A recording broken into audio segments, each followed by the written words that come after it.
All right, let's get into it. Today we're digging into a pretty bold claim from historian Victor Davis Hanson. He believes America is on the brink of a massive cultural and political reset. So let's unpack his argument.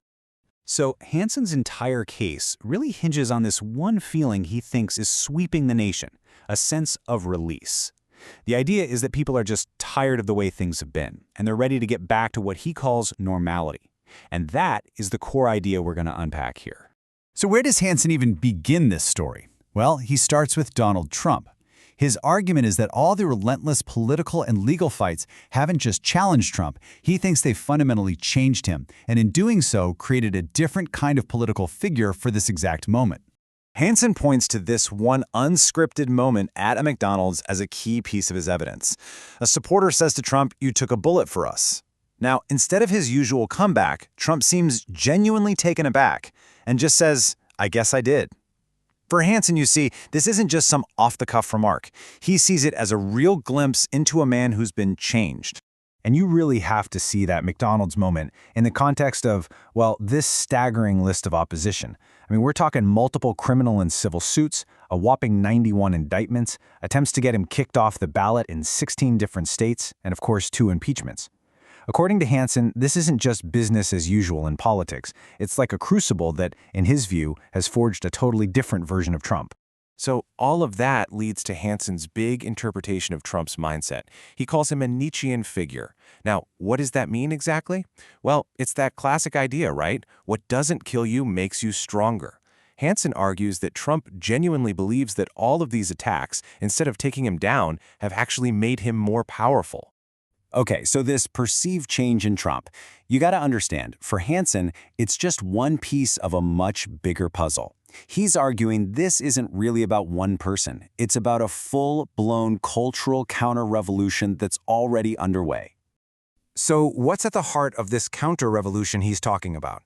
Well, according to Hanson, it's this deep sense of exhaustion. He claims a massive part of the country is simply sick of what he describes as a leftist project that's been trying to radically remake American culture and even its history. And Hanson says he sees the signs of this pushback popping up everywhere.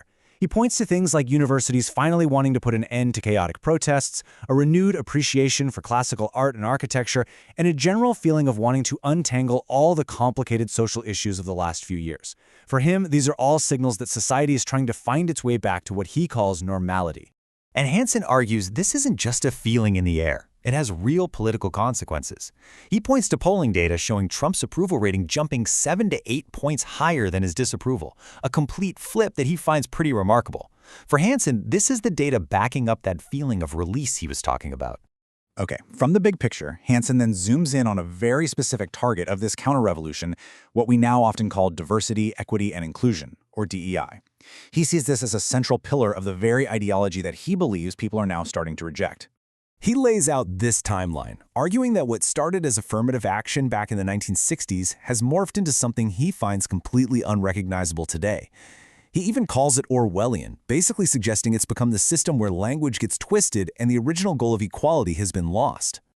So how does Hanson define this modern version of diversity? Well, he claims it's become a kind of catch-all category for anyone who can identify as non-white, no matter what their actual wealth or background is.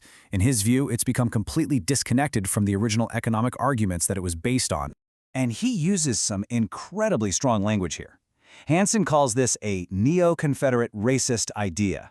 Now, that's a really provocative claim, right? But here's what he means by it. He's arguing that just like the Confederacy, this modern ideology also judges people primarily by their race, which he sees as a destructive and dangerous step backward.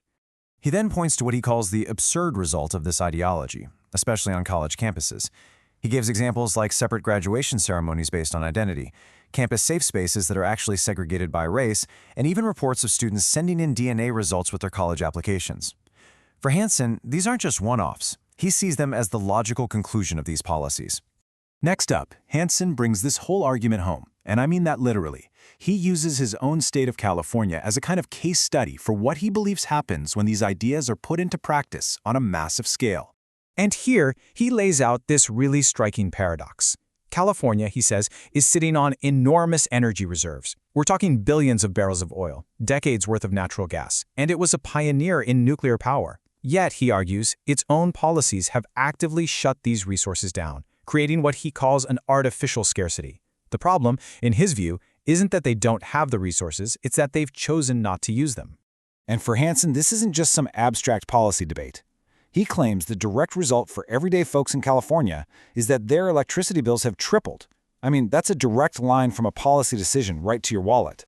And to really paint a picture, he describes driving through California's Central Valley and seeing thousands of acres of beautiful, lush orchards being ripped out and replaced with what he calls hideous solar farms, making you question the real environmental trade-offs of these choices.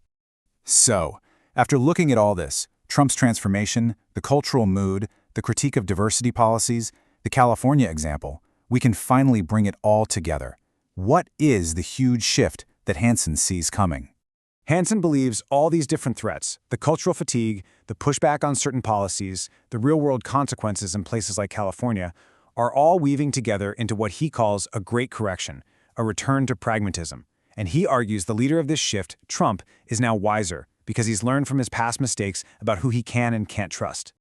So at the end of the day, Hanson's analysis is really a bold prediction. He isn't just describing what's happening now, he's forecasting a future where America fundamentally resets its priorities. And so he leaves us with this huge question. If the country is heading back to normality, what in the world does that new normal actually look like?